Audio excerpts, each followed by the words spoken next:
What's up, you guys? Adam here with Anabolic Climbing, and today it's time to go over a double header of superdrol and a Turinabol breakdown. So, if you guys like these kind of pharmacological breakdowns of steroids for climbers, please do not forget to hit the like, subscribe, and alert bell. Helps the channel out tremendously.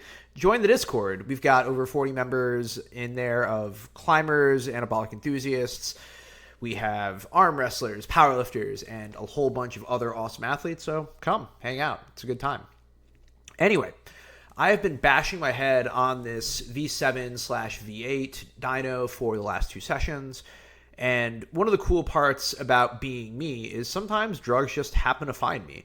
And I realized that I've done a little bit on Turinabol and even less on superdrol, but I haven't given them individual breakdowns. And since I now have both of them in my candy cabinet, and I now have a great reason to give them a go, I wanted to go ahead and consult our friend, Dr. Alex Tatum, to take a look at superdrol and Turinabol so that we can figure out what I'm going to be testing as I basically see if I can use either one of these to send this dyno. So, in general, just to give you guys a gut vibe check, I expect to be seeing more Turinabol to be favorable to climbers, both given its history with the 70s or 80s German Olympic team. Also, its oral dianabol, I just expect it to be a little bit more favorable and a little bit more dry than superdrol. But let's take a look at what Dr. Alex Tatum has to say. We're going to go over both videos, and then we'll react to both. Superdrol, aka methyldrastanolone, the once legal monster pill that shoves your gains into high gear and your liver into the ICU. Hooray! By the way, I have a ton of glutathione to help out my liver.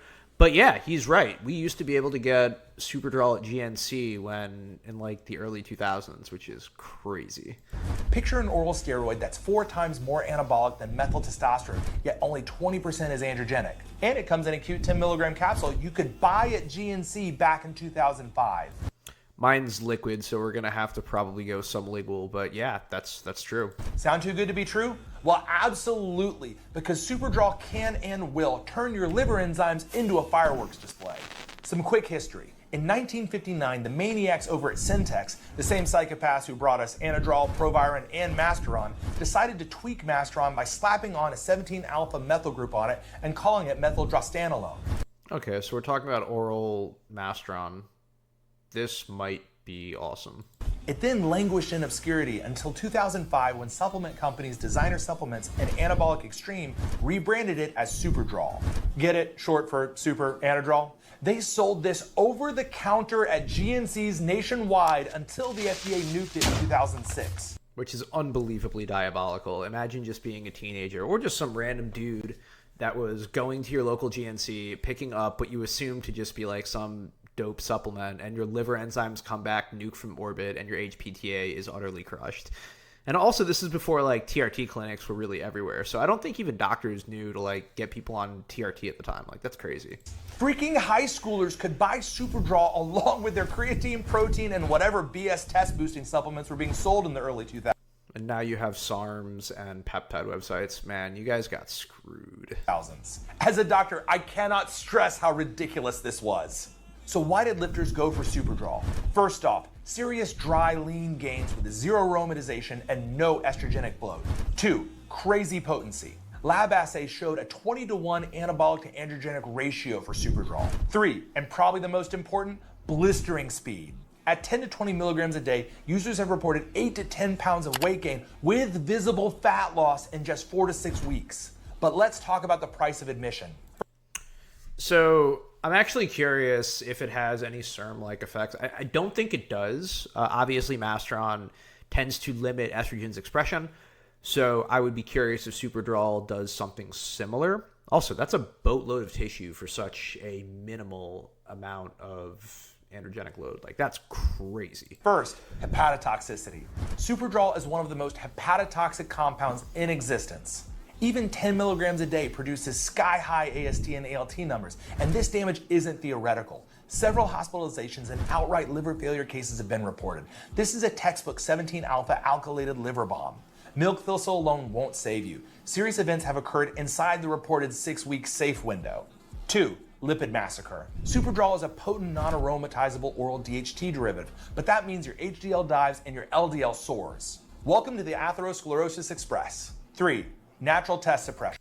Yeah, we know about natural test suppression. Could you mitigate this for a week? Yeah, probably. Obviously, this is a pretty extreme compound to run, but obviously, if you are taking your fish oil, taking your ezetimibe, if you need a statin because your ApoB or your LDL got out of control, that's a thing you could do. For a week, is that a thing that'll probably nuke you? Probably won't be good. Could you potentially go sublingual and limit some of the liver damage because you're getting rid of the first pass exposure? Maybe. You know, it kind of remains to be seen. I don't think... God, this actually might have been in the Dutchess cocktail. I think originally it was... Yeah, it was Anavar, Primobolan, and I think it was Superdrol. Which would make sense because they're all DHT derivatives. Interesting. A lot to consider. Obviously, again, pretty brutal and not like a sustainable compound. But if the acute gains, or rather the acute aggression, are justified and you're able to get more out of it from a force production perspective for a week than you could from Anavar alone, you know, it's a tool that could potentially be worth running. Again, high price of admission, but honestly more favorable to some of the nuclear options like Tren or Halo. Even with 10 to 20 milligrams a day for just 4 weeks, LH and FSH faceplant, making PCT mandatory. Add in acne, hair loss, and blood pressure spikes, and that super label starts to feel real sarcastic real fast. Bottom line, Superdrol is the nitro booster of oral steroids. Huge horsepower with 0 seatbelts in sight.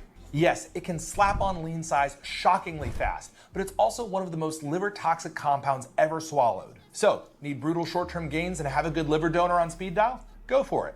Want to keep lifting past age 40? Maybe pass on this one and call it a day. So obviously I would say that Superdrol on paper doesn't seem to be optimal for climbers for anything more than short-term use. 1 to 2 week exposure max, but interesting to consider. I would love to be able to do labs like a week in advance. Just basically just try this for a week or two, then see how bad my HDL, LDL, and liver enzymes get nuked, even with some glutathione. That would be really interesting. All right, Turinabol, let's do it.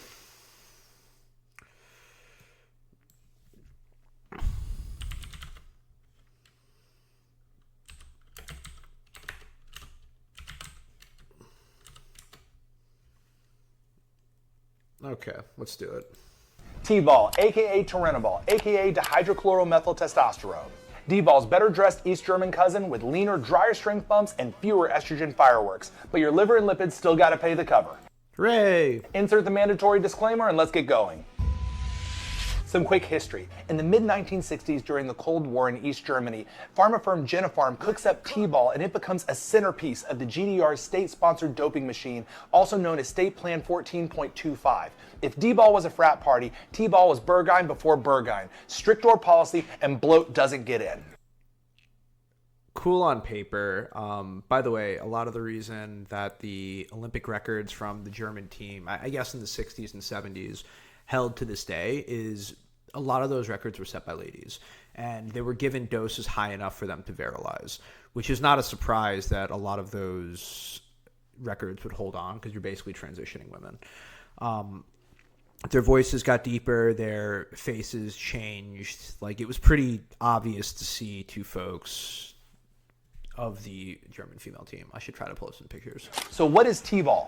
Tbol is a 17-alpha alkylated oral with a 4-chloro tweak that blocks aromatization. This means that it survives first-pass metabolism, hits reliably, and favors a dry, tighter look over instant moon face. Less gyno risk than Tbol because estrogen isn't crashing the party, and the pumps still feel great.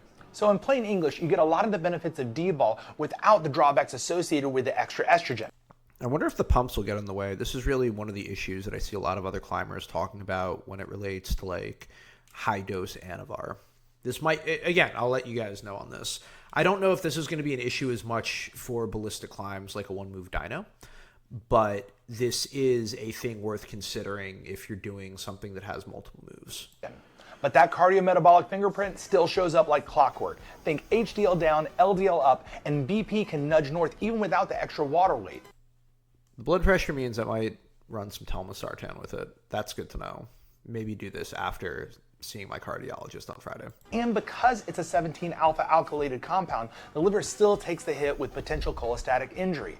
Add in the usual roulette with acne, oilier skin, irritability, and hair loss, and remember, dry does not equal safe. So why do lifters put up with it? Because Tbol delivers hard-hitting, clean-looking strength with fewer estrogenic surprises. Strength climbs while the face stays photogenic. You get a drier and more believable visual, great for dose liars and fake natties. And finally, there are just less estrogen problems in general, so fewer break glass and make yourself choke on Novadex moments. Time for some inconvenient truths. You may have given up the bloat, but biochemistry is still... I wonder if it has any impacts on estrogenic suppression. I wouldn't expect so. Still real, which means you have to care about those liver, lipids, and blood pressure.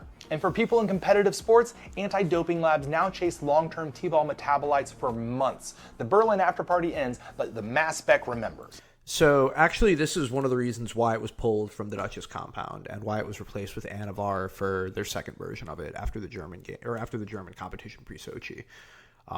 It is a terrible idea in tested competition to run Turinabol. Bottom line, think of Tbol as D-ball with a dress code. It looks drier in the mirror and has less estrogen sides, but it comes with the same natural test suppression and a very real health tax. Blah, blah, blah, TLDR, run it with TRT or as a test base. Don't run something like this as an oral-only cycle. Interesting. I'm really curious to figure out if the acute strength is going to be better on Tbol versus superdrol. This is going to be really fun to check out. The third compound I'm considering running for bashing my head on this dyno is testosterone suspension or test base.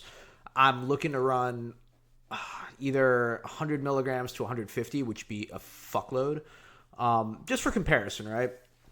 I could run 10 to 20 milligrams of either superdrol or Turinabol, and I'm looking at 100 to 150 milligrams of test suspension for a similar effect.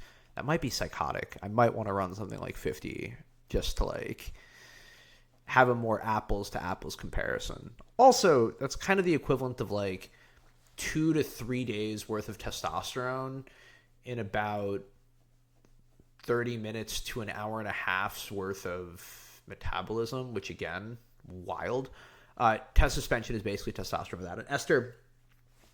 And the last compound I'm considering testing, which I'm trying to avoid if I can, is halo testing. Just because halo is... I'm not prepared to handle some of the roid rage side effects with it. That it just seems too much. But yeah, really interesting breakdown between superdrol versus Turinabol. On paper, Tbol seems to be favored. I'm curious to see if there's going to be some size associated with superdrol. I don't think I'm going to run it for more than a week. I don't think I'll run it for more than a session or two, so I might not find out, and that's fine.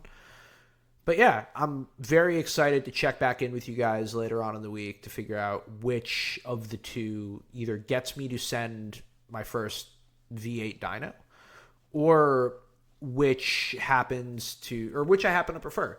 Because chances are I'll probably run both, even if I end up sending it. I'm just curious. So, as per usual, I think... as per usual, if you guys enjoyed this breakdown, please check out Dr. Alex Tatum. This guy's great. Just got hit up on Instagram. They don't like his peptide video, so support him in the official release. Obviously, join the Discord. Link in the description box below. Also, get your blood work if you're going to do any of this kind of ridiculous stuff. Anabolic Insights, code climbing for 10% off. And yeah, I'm Adam with Anabolic Climbing. Wishing you guys good luck. Happy sending giant dynos, and I'll see you in the next one. Take care.